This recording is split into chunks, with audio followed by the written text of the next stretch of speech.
Мәуліт тойлау. Аңыз әңгіме. Бұл видеоны көрмес бұрын аңыз әңгімелерді насихаттайтын каналға тіркеліп алуыңызды сұраймын. Мәуліт пайғамбардың туған күнін тойлау. Бұл дәстүрде қазақ арасында Қазан революциясына дейін кең тойланған. Атеистік идеология тұсында діни шараларға тыйым салынды. Соның кесірінен мәуліт тойлау, азан айту сынды дәстүрлер ел арасынан, жұрт санасынан жоғалған. Бұл рухани мерекені оралман қазақтар әліге дейін тойлап келеді.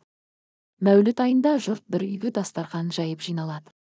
Үйдің ақсақалы немесе мәуліт жырын білетін адам дауыстап жырды оқиды. Мұны салауат деп те атайды. Себебі жырда бастан аяқ пайғамбарды ұлықтап салауат айтылады.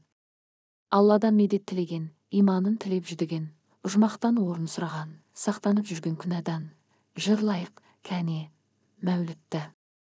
Дозақтан қорыққан мұсылман, хақ жолына ұсынған, иманын ойлап қысылған, Құдайды ойлар әрбір жан, жырлайық, кәне, мәулітті.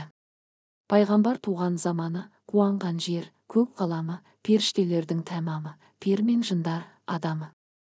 Жырлайық, кәне, мәулітті, жұмақтан орнын ойлаған, салауат айтса, тоймаған, жылында мәуліт қоймаған, жүрекке тәуба орнаған. Жырлайық, кәне, мәулітті. Ойласандар, жарағдар, дүниеден бір күн көшпекті, 3000 жылдық сираттан, таймай зырлап өтпекті, жырлайық, кәне, мәулітті. Әр жағында жайнаған, пейішке барып жетпекті, құс кәусары суынан, сусындап қанып ішпекті, жырлайық, кәне. Жаралған хақтың нұрынан, Расул туған күн жетті, айтыңыздар салауат, мұсылманға аманат, осы күндер құрметті. Жырлайық, кәне, мәулітті деп ақсақал мәуліт жырын бастайды. Содан соң отырғандардың бәрі қосылып, Ассалату уәссәләму ғалейка, я Расулулла. Ассалату уәссәламу ғалейка, я Хабибулла. Ассалату уәссәләму ғалейка, я Набиуллах. Ассалату уәссәләму ғалейка, я Ғазиулла. Деп пайғамбарға салауат айтады. Мәуліт жырын айту 4 бөлімнен тұрады. Бірінші бөлімде Мұхаммед пайғамбардың нұрының жаралуы, ол нұрдан әлемнің пайда болуы, әлімсақ оқиғасы, Адам ата мен Хауа ананың бойындағы Мұхаммедтің нұры, сол нұрдың барлық пайғамбарларды көшіп отырып, ақырдың Расулы Мұхаммед пайғамбарға жетуі жырланады. Мәселен, періштеге сонда Алла хабар қылды. Жарлығын бір Алланың бәрі білді. Бір досым бар туатын дүнияда, соған арнап жараттым осы нұрды.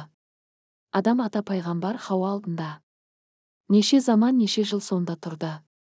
Шеш деген бір пайғамбар бала туды. Соған әкеп орнатты осы нұрды, Ыбырыс, Нух, Худ, Ыбырайым. Ысмағұлға нұр көшіп тұрған сайын келіп тұрды. Құдай арнап жаратқан қонағына бұл 7 пайғамбарды орын қылды. Осы нұр бірден бірге көшіп қонған, нұр келіп қонған, жанның көңілі толған. Адам менен Мұхаммедтің екі арасы, бір қиссада 49 атакен болған.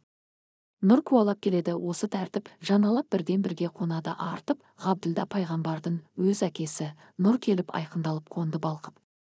Дүниедегі патша қыздар ғашық болды, Ғабділдаға барсақ деп көңіл тартып. Ғаламға ай мен күндей мағлұм болды, қуаланды болған нұр ескі сарқыт. Туатын пайғамбардың күні жетті. Салауат тағы да бір айтыңыздар. Шапағат жер менен көк үміт етті деп басталады. Екінші бөлімде пайғамбардың дүниеге келуі, өсіп жетілуі, мінез құлқы, сахабалары жайлы баяндалады. Расул туған күн жетті, осындайын ғаламат сүйіншіліп, айғайлап, жұмыла ғалам жамағат. Періштелер Меккеге келіп тұрды тәмамат. Хак Расулға салауат айтып тұрды қамалап. Ғали сұлтан мархаба, дүние жүзі паналап. Неше миллион белгі бар қарағанда шамалап. Жаратылған адамнан ең бірінші кәламат. Көздің нұры пайғамбар. Дінін күткен адамдар. Екі дүниеде саламат. Бір Алланың өз досы. Бұдан артық қандай жан бар? Шапағат үміт қылғанын. Мәулітке көңіл байлаңдар деп екінші бөлімі басталады. Үшінші бөлімде пайғамбардың миғраж сапары суреттеледі. Төртінші бөлімде дүниеден өтуі, ақтық сапарға аттанар сәті, сахабаларына мүбәрәкпен қоштасуы айтылады. Әр бөлім біткенде түрлі нақышта немесе мақамда пайғамбарға салауат айтылып отырады. Салауат айтар кезінде дастархан басында отырған жұрт түрегеліп бір-бірінің қолынан ұстап пайғамбарға мадақ айтады. Екінші бір жерлерде қолын қусырып тұрып салауат жолдайды. Салауат біткесін қайтадан орындарына отырып, жырды жалғастырады. Соңынан бата жасалып, тілектер айтылады. Пайғамбардың өмірін жырлау дәстүрі Мәуліт айы біткенше бір айы бойы өткізіледі. Бұл дәстүр Талдықорған қаласына жақын жерде Арасан деген ауылда Қытайдан көшіп келген қазақтар арасында қазіргі күні де тойланып жатыр. Видео ұнаса каналға тіркеліп лайк басып, пікіріңіз болса жаза кетіңіз.